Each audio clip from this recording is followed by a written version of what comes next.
चल आज हम बात करने वाले हैं MySQL के अंदर जॉइंस की। तो जॉइंस क्या होते हैं और कितने टाइप्स ऑफ जॉइंस होते हैं। जॉइंस हमारा क्या होता है, तो हमारे पास क्या होता है कि वो रोज को कंबाइन करता है। जैसे कि हमारे टेबल्स होते हैं, टेबल जैसे हमारे पास कस्टमर है, देन हमारे पास मैसेज है ना। दो टेबल्स है, दोनों टेबल्स के अंदर हमें डेटा को क्या करना है, एज अ कंबाइन करना है। तो उन सब चीज़ों के लिए हमें जॉइंस की ज़रूरत पड़ती है।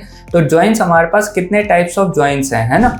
तो हमारे पास जॉइंस जो होते हैं वो हमारे पास है, जैसे कि सपोज फर्स्ट जॉइन की अगर हम बात करें तो हमारे पास है inner join, left join, right join and cross join. Then है हमारे पास सेल्फ जॉइन। जैसे कि हम बात करते हैं सबसे पहले इनर जॉइंस की। तो इनर जॉइंस में हमारे पास क्या होता है, matching value of both table, है ना। जो हमारी वैल्यूज होगी, जो हमारे रिकॉर्ड्स होंगे वो मैच करने चाहिए बोथ टेबल से, है ना। तो वो हमारा डेटा को पूरा रिप्रेजेंट कर देगा, ठीक है।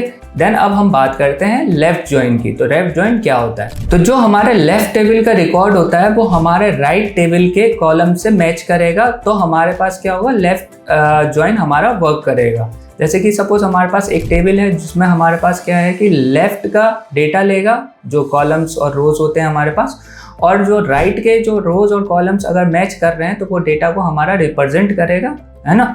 और उसके बाद हम बात करते हैं राइट जॉइन की। तो राइट जॉइन क्या काम करता है, बात करने वाले हैं राइट जॉइन की। तो राइट जॉइन में क्या है, जैसे जो हमारे राइट टेबल का रिकॉर्ड होता है वो हमारे लेफ्ट टेबल के रिकॉर्ड से मैच होगा, तो हमारा सारा डेटा को वो रिप्रेजेंट करेगा। देन उसके बाद हम बात करने वाले हैं क्रॉस जॉइन की। तो क्रॉस जॉइन में क्या होता है, record from the both table. वो हमारे सारे रिकॉर्ड्स को मतलब क्या करेगा, दोनों टेबल को मर्ज करके हमारा डेटा रिप्रेजेंट कर देगा, ठीक है। सेल्फ जॉइन, अब हम बात करने वाले हैं सेल्फ जॉइन की। तो सेल्फ जॉइन क्या करता है, इट सेल्फ कॉल करता है।